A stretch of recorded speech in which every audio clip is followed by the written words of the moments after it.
Tbilisi real estate market down by 66% or $141 million in April and June. Tbilisi real estate market has been sharply down during the pandemic. Collier's reports the sharpest decline was noted in April. 203 apartments were sold in Tbilisi in April with a total volume of $10 million. In May, apartment sales recovered and the public registry recorded the sale of 841 apartments with a total value of $38 million. However, the figure was reduced by 74 year-on-year results. Tourism revenues down by 97% in June. Georgia gained revenue of about $11 million from tourism in the last month. The figure is down by about 97% or $329 million compared to the same period of the previous year, the NBG reports. According to it, in total, 38,000 foreigners had crossed the country's border in the last month, 96% less compared to the same period of the last year. Remittances to Georgia increased by 17.8% in June. The volume of remittances in the country amounted to $170 million in June 2020. The figure is about 18% more compared to the same period of June 2019, as the NBG reports. However, the largest volume of remittances were made from Russia, $32.5 million, Italy, $26.7 million, and United States of America, $20 million. It's worth noting that $22 million has been transferred from Georgia to abroad in June 2020, which is 25% more compared to June 2019, which was $17.5 million. And the big question, what does the frequency of regular flights depend on? Natia Turnava, the Minister of Economy and Sustainable Development of Georgia, noted that the talks with Lufthansa have already finished and the flights will start on August the 2nd. Negotiations are underway with other airlines as well, but as the minister says, the country must maintain cautious when deciding such issues. Our task is to balance two things as much as possible: to reopen tourism, but at the same time to maintain a favorable epidemiological situation, Turnava noted. As a result, the Georgian public still has a number of questions about starting regular flights. TBC Bank announces management change. TBC Bank Group plc announces that Georgi Shagidze, its Deputy CEO and Chief Financial Officer, notified the board that he intends to leave the group at the end of 2020. Georgi Shagidze will continue as CFO and as an Executive Director until the year ends in order to ensure an orderly transition to his successor. It is expected that further announcements will be made as to the effective date of his resignation, with details of his replacement later in 2020. EBRD and Bank of Georgia step up private sector lending. The European Bank of Reconstruction and Development, EBRD, is providing a loan of up to $100 million to Bank of Georgia for own lending to local private businesses to address the economic impact of the coronavirus pandemic. BOG will provide longer-term loans to firms with a special focus on micro, small and medium-sized enterprises that form an important segment of the Georgian economy. Today we opened the checkpoints with a very big exclusive due to Georgi's connections in Azerbaijan. Thank you, Georgi, for that. The exclusive concerns the hottest topic today on the table, communications sector, and the changes to the law that give the state the right to appoint its temporary manager to the company, which raises questions and concerns among business owners and beyond. BMG's different platforms have covered the issue very thoroughly during these days with very memorable and noisy discussions at the Parliament. To summarize briefly what we have been watching the whole 2 weeks for our viewers and followers, main issue with the bill was a clause that gives the Communications Commission a right to appoint a special director in a company if the Commission thinks that the company violates the rules. The first draft of the bill had a stark opposition from largest mobile operators in Georgia. Caucasus Online, Magti, Silknet and BAG were among the first to criticize the proposed regulation because the first draft of the bill gave special director rights to sell the shares in the company. This and several other clauses were amended after the consensus was reached between the parties. On Friday, the bill was voted and it had support from 88 members of the parliament. Correct. As Elena already mentioned, I managed to interview Timur Tagiev. He is head of strategy of and at Nexel Holding, a very large one, uniting communication, energy, and various sectors across the globe. So we're gonna follow quite interesting interview with the representative of the top management of Nexel Holding.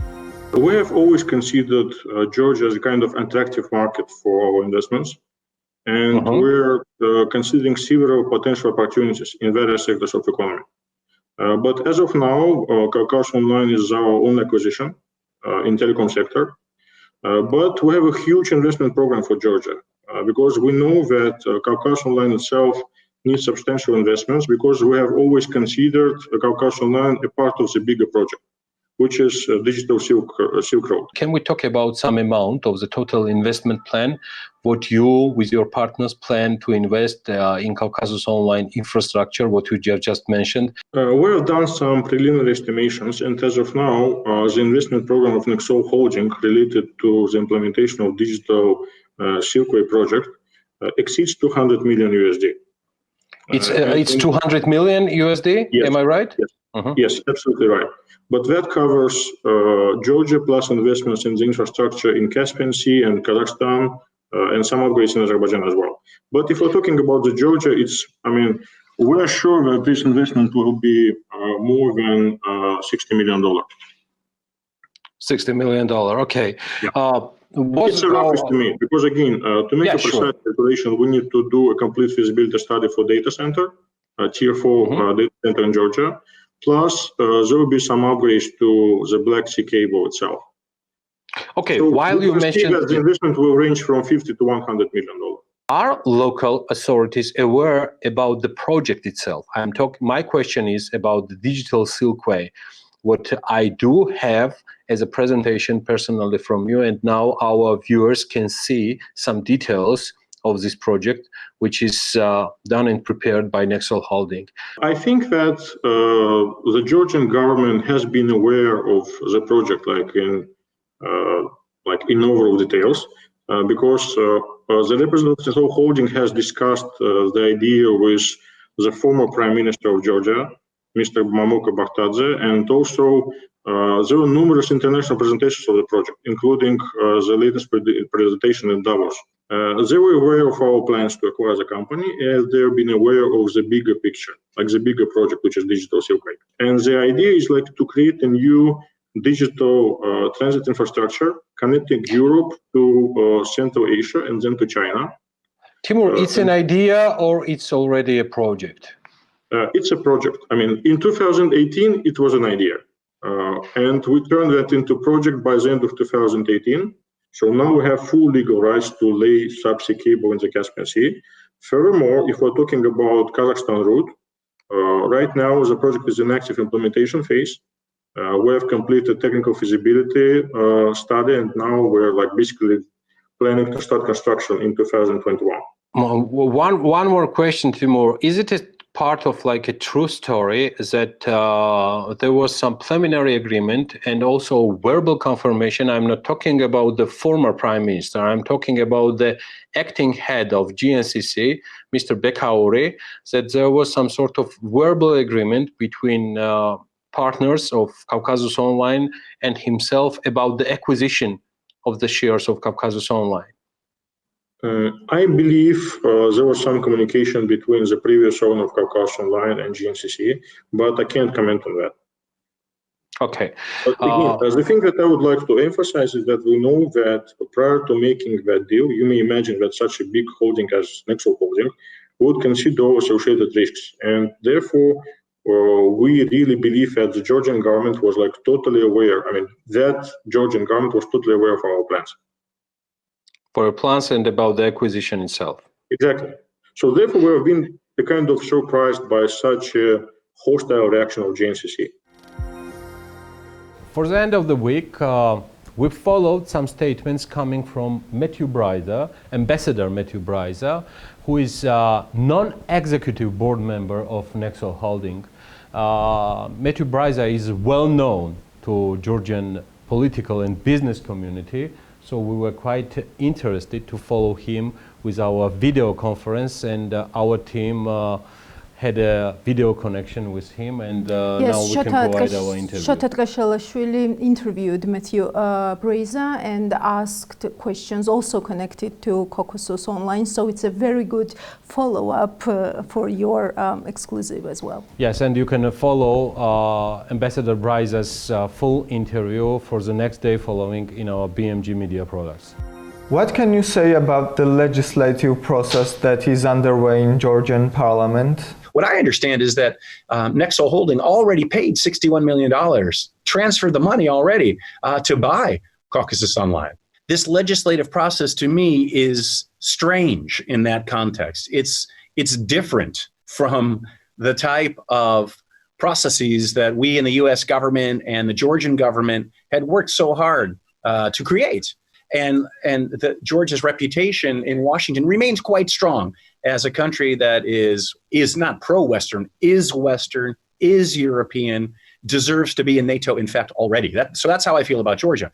And so again, this legal process feels different because it was rushed, because the deliberations were happening in the committee in the middle of the night. What is the scope of the digital Silk Road? What effect can it have on regional communication sector? It's quite a grand project. And the whole reason why I was interested in being involved with Caucasus Online was because of that big project.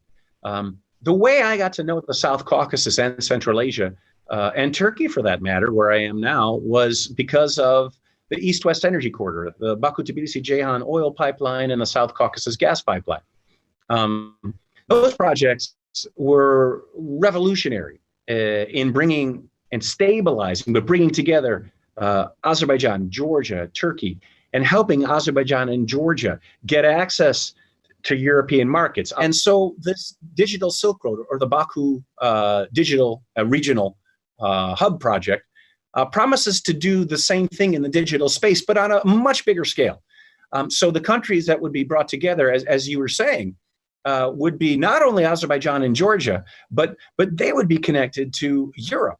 I would guess if I were either a Russian business person who is involved in that particular business, I would oppose the digital hub, regional digital hub project. And if I were a Russian government official, I would oppose it as well, because Russia has announced a new policy on East-West transit corridors, which says, as has been the case purely in the energy sector, that the Russian government wants as much East-West traffic possible to flow through Russia, whether that's energy, whether that's railroad transport, whether that's road transit, or whether that's data transit. Well, I think it's clear, Georgi, what is on the other side of the scale. This is quite a large-scale investment and an opportunity for Georgia to secure its transit role in the region. That's why any type of miscommunication should be ruled out. Don't you agree? I agree with you totally that opportunities need to be seized wisely, especially on the background of what PMC Georgia's new study shows. It turns out that Georgia is more easily reaping of benefits from the FTA with China rather than with DCFTA, which has been signed some 5 years ago already. A very interesting and thoughtful, thought-giving tendency indeed, which raises a lot of questions. So the checkpoints and Elena left both the studio for its first time to talk to those who conducted the study. China, EU and Georgia Nexus, let us unpack the economic relations together with PMC Georgia. This is Checkpoints. Georgi is working in the studio. We have come outside at the Hotel Stamba, where PMC Georgia is presenting its recent research on linking together Georgia, European Union and China, showcasing some of the opportunities that this country could capitalize on. exports მხარდაჭერისთვის მათი მხარდაჭერის გარეშე ჩვენ ერთად ასეთ Results are a bit astonishing because we are having positive economic effects, significant economic effects with the FTA with China, and almost no effects with the CFTA. The first answer to that comes to mind is that European Union demands more higher standards than China does. The most important thing is, in my opinion, in our opinion, and also research shows that, is that the level of competition on European market, both internally and competition with the other importers, is too high for Georgian products. Of course, compliance with standards increases costs, but without standards we are still not ready to export. Just to be precise and to focus our conversation, these findings say that we need to get more active and use DCFTA and utilize the potential of the DCFTA rather than saying that DCFTA is not useful to Georgia.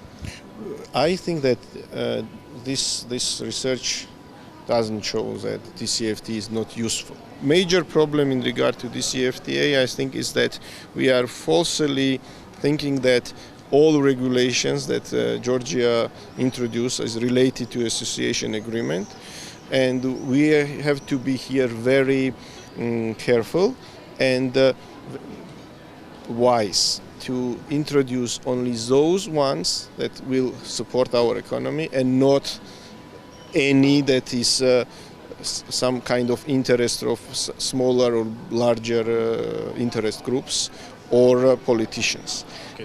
At the same time, if we look at the import side, which is also very important, we see that in none of those two cases we had significant effects on the imports. Therefore, the threat that has been among the society that if we sign a free trade with China, it will overflood the Georgian market. That was not the case. One more thing in favor of the CFTA on the export side, we see like export of high-end products, parts of the aircraft. Could we say that this is also an advantage that could work in favor of exports in Georgia? Yes, so there are some niche products which were able to take advantage of the CFTA. This is not on a very large scale, but again, we should not interpret these results as if the CFTA did not have an effect. Obviously, so what does this research show? Should we keep working on free trade agreements? Because we know that we want free trade agreement with the US for a long time. We know that India is also in the pipeline. Yeah, so I would say the general evaluation of the free trade agreements is, on the import side, we are unilaterally liberalized basically with many countries. So signing free trade agreements for us is basically only a plus because it allows us to access the foreign markets more competitively than we can before the free trade agreements. Georgi, we only have a preliminary and a very short version of international trade performance of Georgia as measured by the Statistics Office, but since Monday is the day when a fuller picture will be available for our viewers, let us briefly summarize the main points. Let's do it, and every figure is important, especially these days when the uncertainty is still here with us. Meanwhile, Geostat tells us that Georgia's export is down by 13% in June, which means $40.3 million as compared to the same period last year.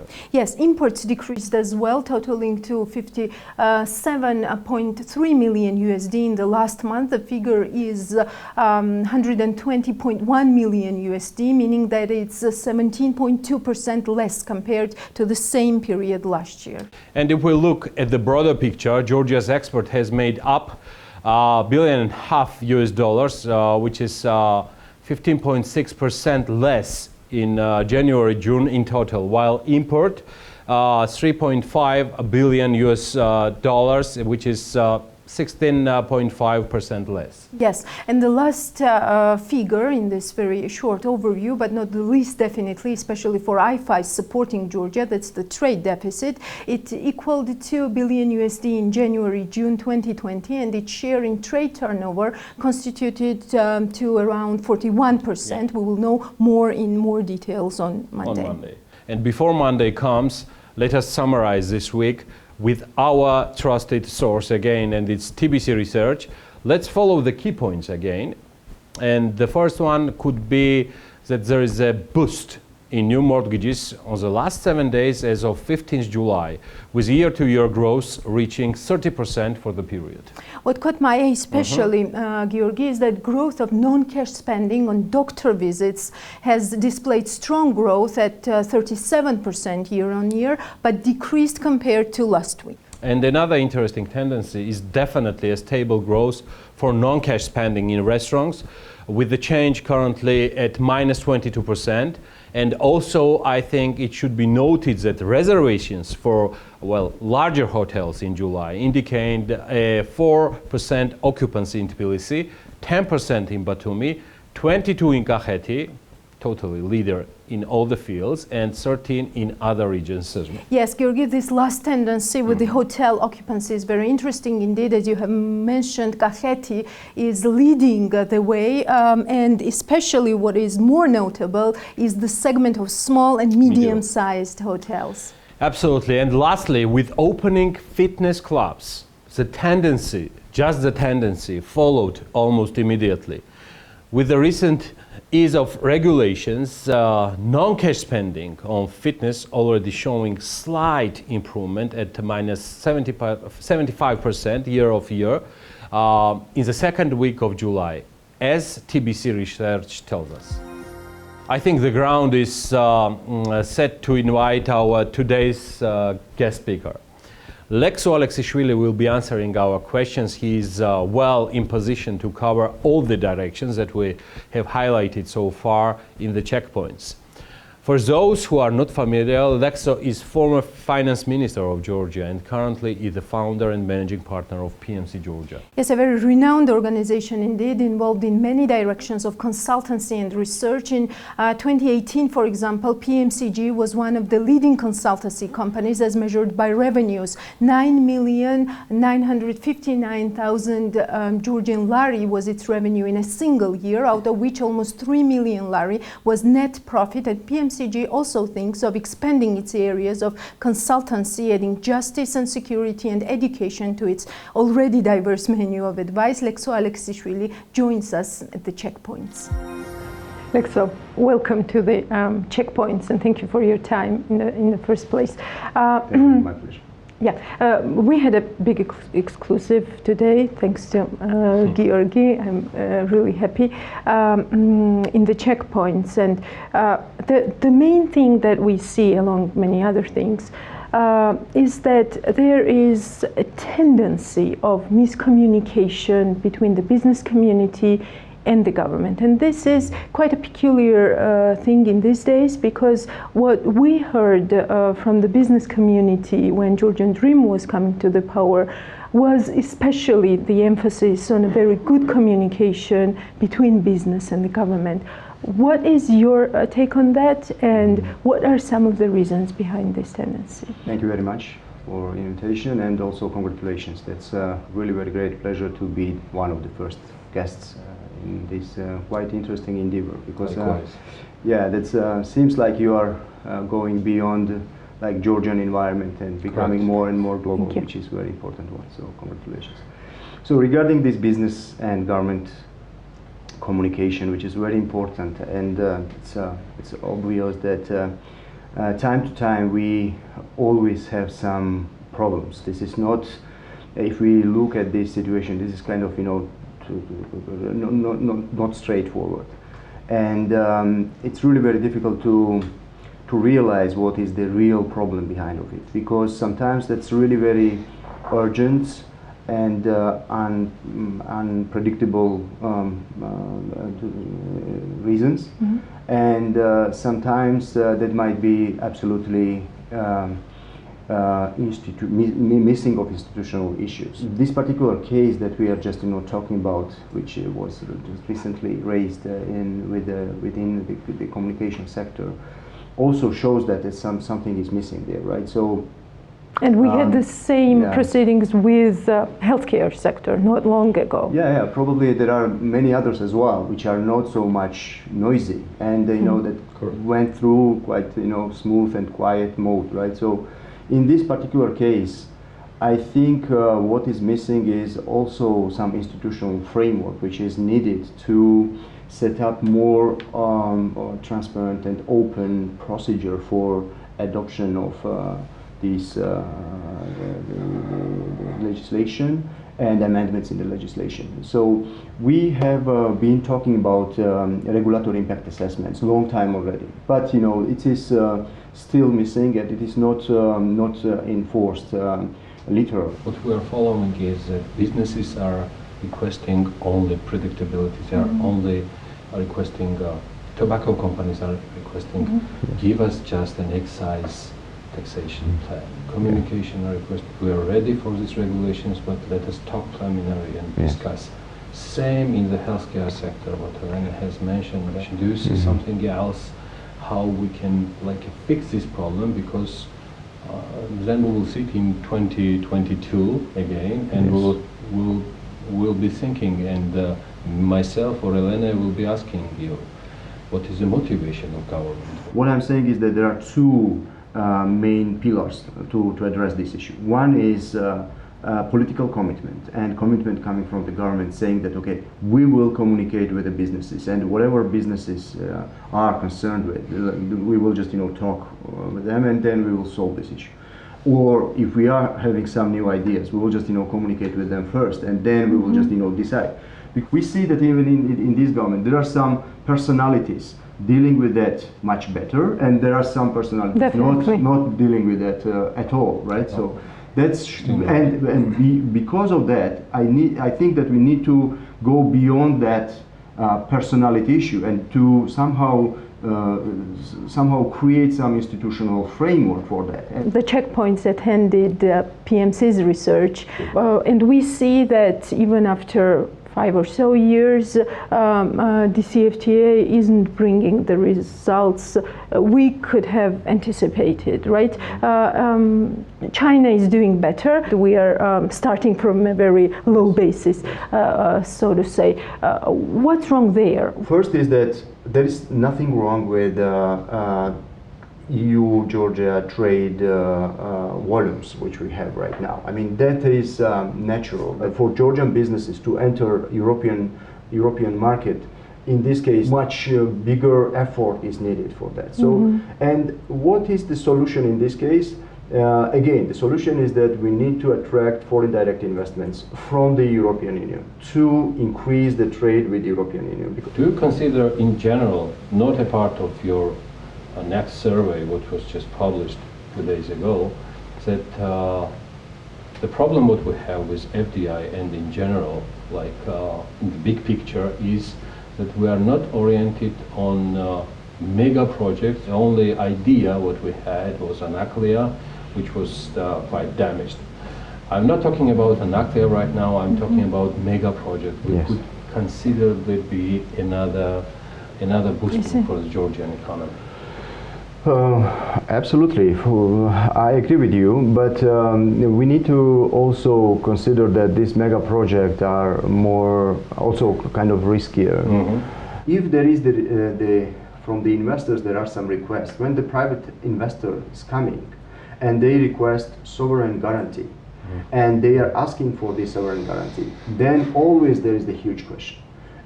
What happens if something happens then, right? So, and then usually this sovereign guarantee becomes the huge debt. Since Georgi is not mentioning, I have been waiting for him, but he's not mentioning. So he was moderating a very interesting discussion panel by Galten Tabert, and we will be having a teaser, and then we will get back to it in the next program more broadly. But two things that caught my ear during those discussions from all the participants. Yeah. First is, you mentioned several times FDI. What I hear, especially from the government representatives, is more, so to say, more local production, more of agricultural development, more of dealing with imports. That's the first point, and I want to know what is your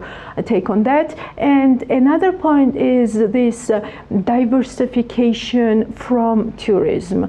Diversification within tourism, I'm all for it, but I don't understand what is diversification from tourism sector. And Mercedes Vera-Martin, service-oriented, of course, but it was very notable from Mercedes Vera-Martin, because she said, yes, it is very favorite quote, because she was the only one who mentioned that now you are talking within COVID-19 context, but when the economy opens, when this is over, tourism will come back. Well, very, very interesting points. Again, we need to look at that from two different perspectives. One is the FDI policy, how we are attracting this FDI and what is missing to attract FDI, how we can increase the volume of FDI from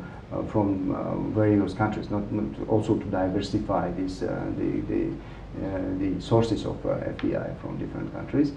And the second one is the sector-wise policy. I mean, in this case, regarding, we need to again start with this. Like, Georgia is a small country, and we cannot rely on one or another sector. We need to have as diversified, as open economy as possible. We need to have business friendly and reliable environment, and we need to keep this environment as much as possible to attract foreign direct investments. And we have to use these free trade agreements with our partners to attract these foreign direct investments further. We need to continue working with our new partners about free trade agreements, which are in the list like India or Israel, or, well, we don't know, but maybe even USA for a long time. Yes. So we need to continue this path, for sure.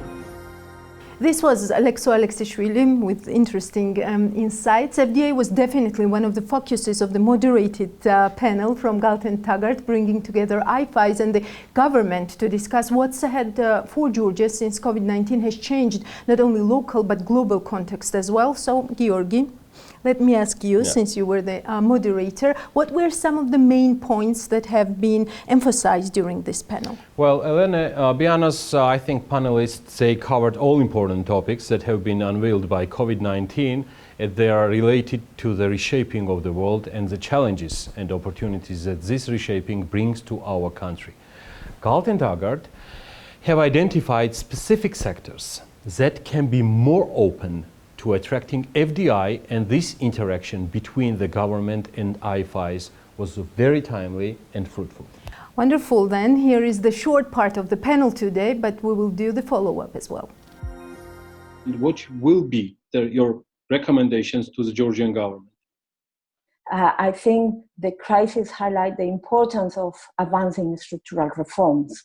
And here I think, as many of the panelists have highlighted, the need to increase productivity with a workforce that has the skills that are needed for the jobs of the future. And the authorities need to make an assessment with the business community about what are the jobs of the future in Georgia. There will be automation, there will be digitalization, access to internet, having the skills to do working from home, from remotely with technology is very important. I think it's also very important to strengthen the quality of institutions, governance, dispute resolution, the insolvency framework that the authorities have been putting together, and making sure that there is a clear insolvency framework will be very important. But overall, I think sustaining macro stability and political instability, being transparent as the authorities have been about the budget operations, is very important. Georgia is a very good example, and it has a lot to build on. I wanted to intervene a bit better earlier, but I think Mercedes made a very nice point that it's not just for the sake of import substitution or really be the productivity that drives this decision. And just looking at reducing imports may not be the most appropriate way of looking at things. So just to put it this way, if you start producing cars tomorrow, I'll still prefer my Toyota, probably for a few more years. So yes, go for areas where you have the comparative advantage. Having said that, comparative advantage is dynamic. Invest in your education. Invest in having more competitive markets, in having better network industries, in improving the functioning of the judiciary, and I think the results will come and will be visible in terms of improved productivity in Georgia. For the time being, what we have right now, as we all agree, it's a unique situation.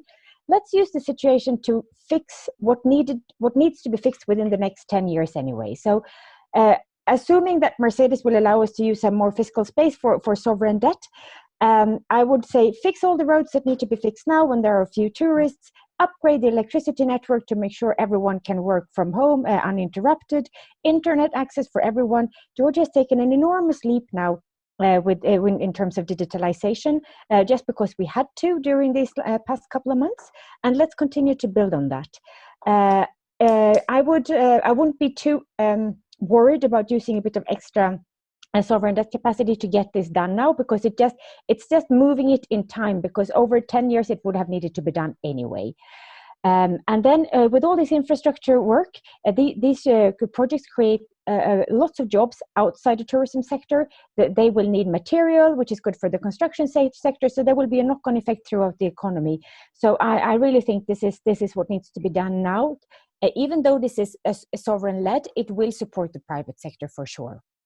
Of course, in parallel with short-term policy measures that we are, the government and the business and the community is talking about during this period, which are oriented on mitigating the negative impact of the pandemic on our economy, we should also ensure medium and long-term policy responses. We should elaborate structural reforms, as was correctly mentioned, and instruments for boosting economic recovery. As also was already said and mentioned, this includes more orientation on domestic production, support of innovations and technology, and this is another agency very important, also under my supervision, and we'll be very glad next time to discuss this in more details. This corresponds to improved skills and competence of labor force, which is one of the major issues, and everybody agrees on this, and FDI attraction as a core direction to inject new skills and knowledge and also funds in the Georgian economy. And in this regard, the government of Georgia is currently on a daily basis is working with experts from Deloitte and Cambridge University on a document on post-crisis economic development, which will become the backbone of the country's long-term economic development vision in the post-COVID era.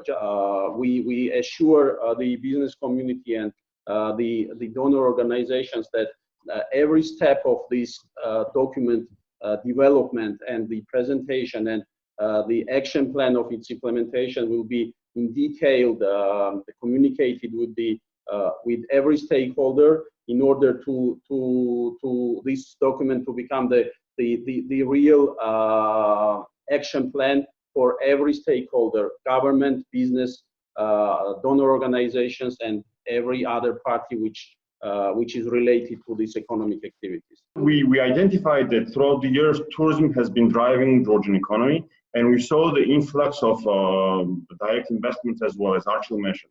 But throughout the years, there was this big question of where was this value going, because people didn't feel the same amount of value coming into the country as the figures of tourism inflows in the country. So we asked the question where this money was going. So in our report, you would see that we estimate that $100 spent by tourists $60 goes out on import goods. So we identified this is the key issue for the country. So when you mention what Enterprise Georgia has been doing successfully throughout the years and the country, this is one thing as a strategy of developing the country, but we identified an issue which we think should be fixed. I think it additionally brings this policy on let's say, that this should be done in a more aggressive way because we are losing opportunity. We're losing opportunities, all this money which comes in, and Georgian companies are working hard to attract tourists, and I think they'll need to work much harder in the coming years. We need to retain this money in the country, be it by producing locally or by importing less, let's say. So the new strategy is also uploaded on our website, Enterprise Go-G. The small changes in the new strategy is that there are some sectors that are coming forward. For example, it's pharmaceutical, medical research, it's electric parts manufacturing, and the new efforts and new companies that we're talking to now are with a new value proposition. So we are not concentrating and not pitching Georgia with a, let's say, old strategy. We already have a new value proposition, out of which one of the most important things is that Georgia is not just good for tourism, but Georgia is good for business because we are COVID-free. This is something that we should not underestimate because every call that we have with investors starts with that question. And it's good that we have for the first question, we always have a green light. So I was stuck in New York for a few months and just arrived 2 weeks ago. And as I was coming into Tbilisi, I felt coming from New York that I was coming to a safe country. And when you think about it, think any kind of dimension coming from New York to Tbilisi, is it defense, is it economy, court system? It's hard to think that it was possible to think that you would be coming from New York to Tbilisi and thinking, okay, I'm arriving into a safe place. And that's the difference in terms of how Georgian government has handled this crisis, that some people may now think that they are coming to a safe country. Welcome back. Thank you. Okay. Georgi, looking now at the heavyweight IFIs, you have been moderating on this panel. Two of them, IMF and the World Bank, represent the United States of America. I know where you're leading. Definitely. I know that you know. Yes, transparency and corruption, something Georgia must keep an eye on, as stated in Appropriations Bill 2021. Such are the preconditions that this bill sets for Georgia for 15% of its support. Yes, Georgi, a very vocal statement, warning, prevention, whatever we call it, from our number one strategic partner that everyone says must be taken seriously. More so that later on new amendments came to the bill, emphasizing even sharper that this committee of Congress means what it states. TI, with its Corruption Perception Index and Corruption Barometer, is undoubtedly number one organization monitoring corruption in the world and here in Georgia. Transparency and corruption, precisely, and so vocally stated in these recent years. What is the reason for that, first of all, and where shall it lead us? That's a very important observation and very important development for not only for the business environment, but generally for Georgian democracy, because what we're seeing now, it's just a kind of another phase or another dimension of that huge attention which we have from our US partners, but also that growing concern which we're seeing consistently over the last few months regarding the quality of Georgian democracy, quality of institutions, etc., etc. The business climate is essential for us, especially that we are heading towards post-pandemic economy, and uncertainty is huge there, and we don't know what is waiting ahead. Do you think this initiative could have any effect on fundraising efforts of the government? The figures of the economic growth or of the economic decline are quite significant over the last few months, and I don't know how it's going to end up in -4, which they have projected, and there is a possibility that the government would need some more fundraising, and definitely the concerns over corruption is something which the IFIs, but also some very important partners of ours are taking kind of very seriously when they're taking decisions on whether to allocate money or not. Yes, so capitalize on TI Georgia's efforts in fighting and making these corrupt deals more transparent for the society. What do you see as a trend? We're still good with petty corruption. I mean, good in terms that we have almost zero petty corruption. Only 1% has traditionally been saying that they have either encountered themselves or they've known their relatives who have encountered petty corruption. However, when it comes to more complex forms of corruption, nepotism or use of the public office in own benefit, there clearly we see growing tendency when people openly state that they believe that the majority of the people believe that the public officials are using their positions for their own benefit or the benefit of their political allies, and there is impunity when it comes to some political interest or other vested interest connected to the ruling party and their leadership. So the tendency is obviously growing. Transparency of public information. This is also one of the focuses of the bill. What is the tendency there? Well, traditionally we've seen and we know that there are institutions or the ministries which are not as public as it is required by law. Also, the tendency which we see is that for some reason either that's because of the lack of ownership or there is something behind that, is that the government does not really push for the agenda of beneficial ownership transparency. So beneficial ownership in corporate world and is something which is very, I would say, is essential in terms of transparency now. The government has taken lots of obligations on an international level to do that, but unfortunately nothing has changed there. Could we say that private sector is more transparent at this stage than public sector? A work is underway now to produce the business transparency report. Basically, that's a report based on the Transparency International's methodology, which is done worldwide, and hopefully this year we'll be able to publish the first one. Yeah. And then we would have much more informed discussion on that. Yeah, talking from the Forbes Georgia perspective, we are kind of pulling together some of the ratings, trying to contribute to transparency, and you're doing a great job. More numbers are available. That's for sure. But of course, there are some gray areas there as well.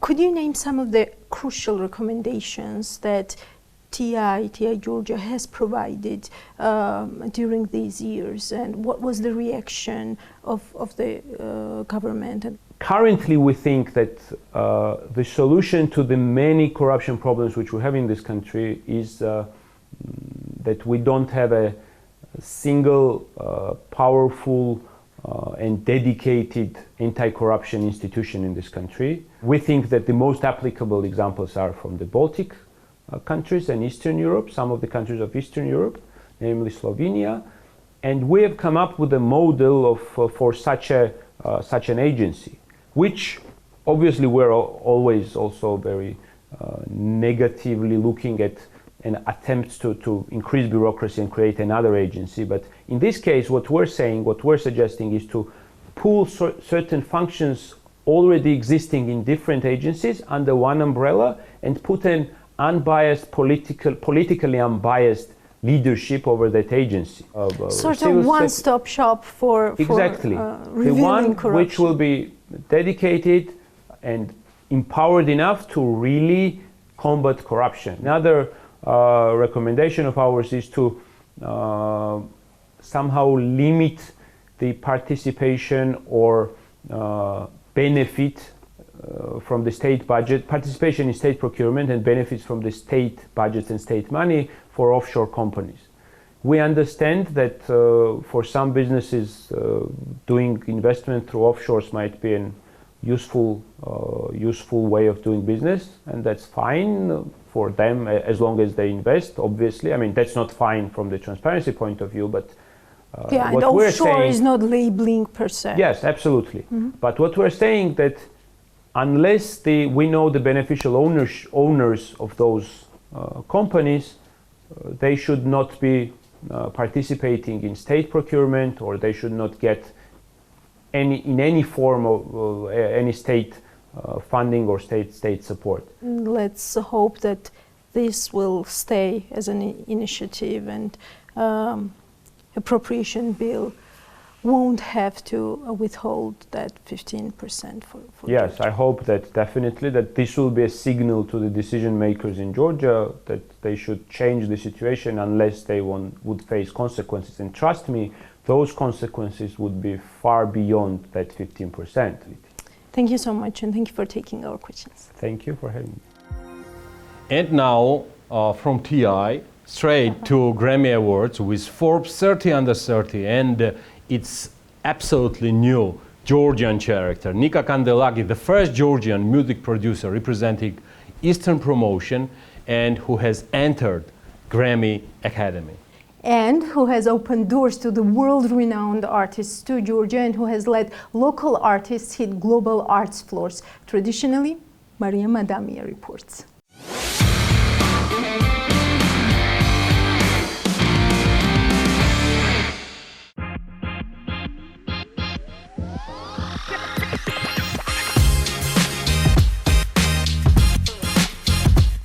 Being a representative of the company means basically booking and negotiating deals on behalf of the company. So because I live in Los Angeles, for me it's much easier to drive and meet with agents who have offices in Los Angeles mostly, or to fly out to New York and meet with them rather than flying from Republic of Georgia. I think for me it was really helpful that I'm coming from the musical family and I met many legendary artists and bands.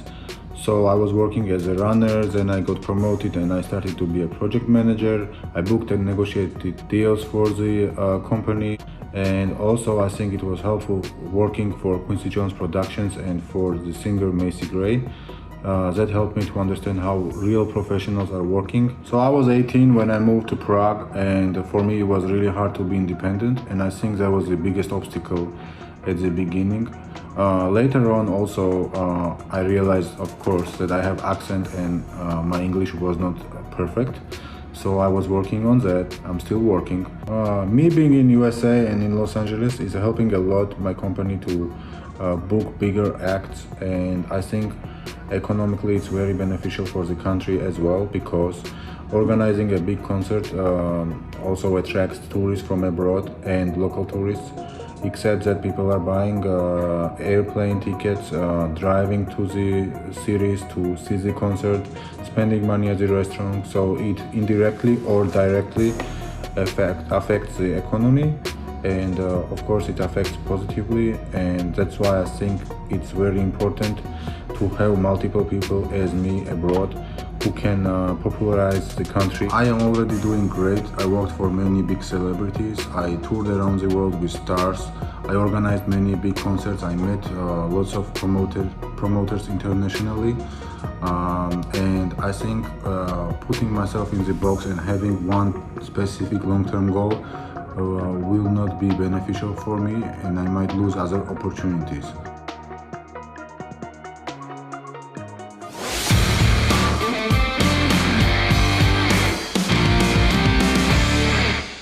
And drawing to an end today, unlike kombucha in Karapila that we talked about in our first show the other week on the ceasefire line near South Ossetia, which is still an idea with already available finances, today's story from Salome Jibashvili focuses on a very real example how a Georgian and an Abkhaz are uniting their efforts to build a joint business. What is very interesting in these efforts is that these people don't even think of stopping. They want to expand. They want to employ more. They want to contribute to the economy of the united Georgia.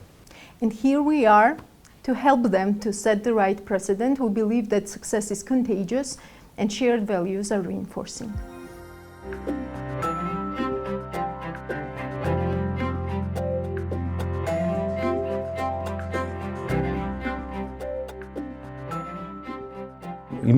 To re-establish relations with Abkhazia and restore the broken region, it is of crucial importance to have an economic relationship with one another, because the restoration of economic exchange often leads to the revitalization of the political one. Therefore, we had to find a viable solution that would unite the Georgian and Abkhazian youth in manufacturing a product bearing the inscription, Made in Georgia.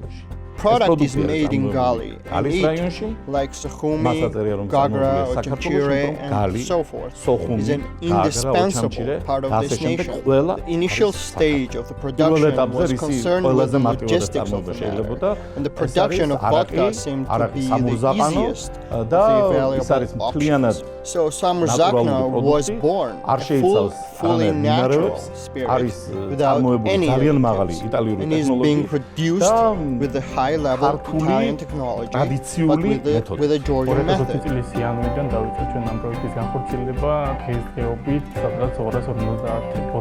We began this project in 2020 and have already produced around 250 bottles. The best side of this endeavor is the involvement of the Abkhazian youth. By doing business together, we learn to work with each other as well. We buy fruits from the locals, which helps them to sell their agricultural goods. Fruits are more available during summertime, so we plan on producing more during August. With an appropriate amount of help, we would like to expand the Samrzakna brand, be it Abkhazian sauces, spices, or other indigenous delicacies. We currently employ 5 people, but after the expansion, the number will grow to 15. We cannot expand the operation to the whole territory yet. That is why our first 50 bottles are meant to be gifts, and we hope by the end of this September we are going to be able to sell our products, both in Abkhazia and the rest of the country. 1,000 to 1,500 bottles will be distributed market-wide, and so that anyone can see and taste the product. The overall financing of the project was approximately 35,000 laris, and we did everything we could with the sum. Obviously, if the funding were to increase, the youth involvement would invariably increase as well. I would like to point out that youth involvement is paramount to the project, because the youngsters are able to communicate better, turn over a new leaf, do something that we couldn't. We also plan to involve the local youth from this side of the aisle, so the ideas could be exchanged freely. For us, the most important aspect of this venture is the creation of a free economic zone.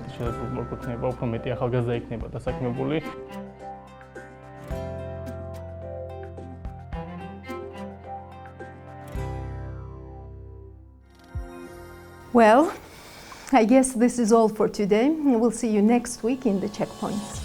We'll be leaving you with a sense of what global business agenda might look like next week, but what we know we will definitely follow in Georgia's upcoming data releases this week is external trade statistics and producer price indexes, both for June 2020, released by 20th of June, and real effective exchange rate by 21st.